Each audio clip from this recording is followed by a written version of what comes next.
नमस्कार दोस्तों, मैं हूं आपका दोस्त राजेश सोनड़िया और आइए स्वागत है आज का नया वीडियो में आप सभी लोगों का। दोस्तों, ये वीडियो का अर्थ, उसका महत्व और मर्म जानने के लिए आप वीडियो के अंत तक जुड़े रहिए ताकि हम आपको वीडियो का संदेश आप तक पहुंचा सके। और ऐसी वीडियो जानने के लिए हमारी सोशल मीडिया साइट है, उसको फॉलो कीजिए, सब्सक्राइब कीजिए, लाइक शेयर करके आपका प्रतिभाव है हमें कॉमेंट में जरूर दीजिए। आइए जानते हैं हम इस कहानी। एक बार एक व्यक्ति रेगिस्तान में कहीं भटक गया। उसके पास खाने की जो थोड़ी बहुत चीजें थी वो जल्द ही खत्म हो गई। वह मन ही मन में जान चुका था कि अगले कुछ घंटों में अगर उसे कुछ भी नहीं मिला और कहीं से पानी भी नहीं मिला तो उसकी मौत निश्चित है। पर उसे ईश्वर पर यकीन था कि कुछ चमत्कार होगा। तभी उसने एक झोपड़ी दिखाई दी। उसे अपनी आंखों पर यकीन नहीं हुआ। पहले भी वह मृग तृष्णा और भ्रम के कारण धोखा खा चुका था, पर उसके पास यकीन करने के अलावा अभी और कोई सहारा नहीं बचा था। वह अपनी बची खुली थोड़ी बहुत जी ताकत थी वो ताकत लगाकर झोपड़ी की तरफ चलने लगा। वह जैसे जैसे करीब पहुंचता गया, उसकी उम्मीद है वो बढ़ती जाती थी और इस बार भाग्य की उनके साथ था। सच में वहां एक झोपड़ी थी, लेकिन वीरान मानव सालों से कहीं वहां कोई न था। फिर भी पानी की उम्मीद में वह व्यक्ति वहां जाकर झोपड़ी के अंदर जाकर घुसा।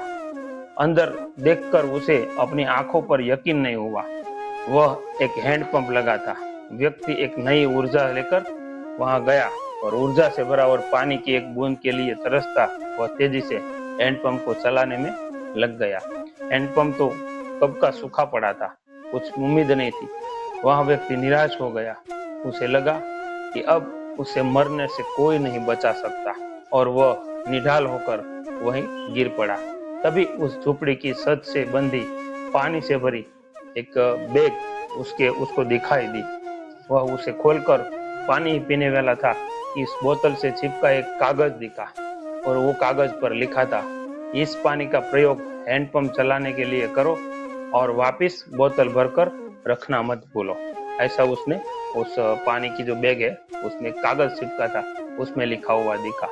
अजीब सी स्थिति उस व्यक्ति को समझ नहीं आ रही थी कि वह पानी पिए या उस पानी को हैंडपंप में डालकर चालू करने में प्रयास करे। मन में तमाम सवाल उठने लगा।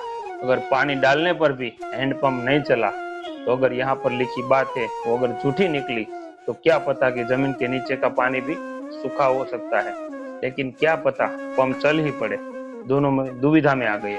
यहाँ लिखी बात सच हो, वह समझ नहीं पा रहा था कि अभी करे तो क्या करे। मन ही मन में वो घबराया हुआ लगता था। फिर कुछ सोचने के बाद उसने बोतल को खोली और कांपते हाथों से पानी का पंप में डालने लगा और भगवान से प्रार्थना करने लगा कि हे प्रभु, हे परमात्मा, हे ईश्वर, ये हैंडपंप है वो चलने लगे और उसी में से पानी निकले। 1 2 3 और ऐसे ही वो हैंडपंप से ठंडा ठंडा पानी निकलने लगना चालू हो गया। वह पानी किसी अमृत से कम नहीं था। उस व्यक्ति ने जी भरकर पानी पिया।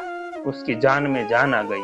दिमाग का काम करने लगा और फिर वो जो बैग थी वो बैग में से फिर पानी भर दिया और उसे छत पर जैसी थी वैसी की वैसी वहां पर बांध के लटका दी। जब वो ऐसा कर रहा था तभी उसको अपने सामने एक और शीशे की बोतल दिखी।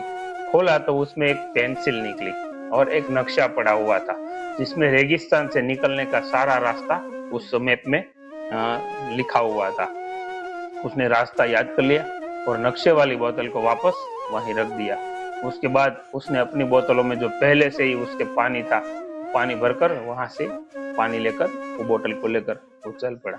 कुछ आगे बढ़कर उसने एक बार पीछे मुड़कर देखा, फिर कुछ सोचकर वापस झोपड़ी में गया और जो पानी से भरी बोतल थी उसके पर चिपके कागज पर उतार कर उस पर उसने लिखा कि मेरा यकीन करिए, यह हैंडपंप काम करता है। ऐसा उसने वहां पे लिख दिया। यह कहानी संपूर्ण जीवन के बारे में, अपना जीवन के बारे में है। दोस्तों, काफी बार ऐसी भी कहानियां होती है जो हमें बहुत समझाती है। हम यह सिखाती है कि बुरे से बुरी स्थिति में भी आप अपनी उम्मीद नहीं छोड़नी चाहिए और कुछ बहुत बड़ा पाने से पहले हमें अपनी ओर से भी कुछ देना होता है। जैसे उस व्यक्ति ने नल चलाने के लिए मौजूद पूरा पानी था, वो हैंडपंप चलाने के लिए था, वो पानी है उसमें डाल दिया, तब जाकर उसको नया पानी मिला। कहानी में पानी जीवन में मौजूद महत्वपूर्ण चीजों को दर्शाती है। कुछ ऐसी चीजें हैं कि जिनकी हमारी नजरों में विशेष कीमत है। जैसे के लिए ज्ञान तो किसी के लिए है, प्रेम औरों के लिए ऐसा होता है। पैसा यह विशेष जो कुछ भी है उसे पाने के लिए हमें पहले अपनी तरह से उसे कुछ कर्मों के लिए हैंडपंप में डालना, हैंडपंप जैसा अपना जो जीवन है उसमें डालना पड़ता है और डालने के बाद में कुछ परिणाम मिलता है और फिर बदले में आप अपने योगदान से कहीं भी अधिक मात्रा से उसे वापस पाते हैं। तो दोस्तों ये कहानी हमें ये सिखाती है कि हमें कुछ पाने के लिए हमारे को कुछ देना पड़ता है या कुछ खोना पड़ता है और तभी जाके हमें कुछ अच्छा परिणाम मिलता है। तो दोस्तों कैसी लगी आपको ये कहानी हमें कमेंट करके जरूर बताइए और ऐसी कहानी की सुनने के लिए हमारी सोशल मीडिया साइट है राजेश वडोडिया, उसमें आप जुड़े रहिए और चैनल को लाइक शेयर सब्सक्राइब करें, आईडी को फॉलो करें और अपना प्रतिभाव है वो कमेंट में जरूर से दीजिए। Thank you. जय हिंद, जय भारत, जय जय गरवी गुजरात।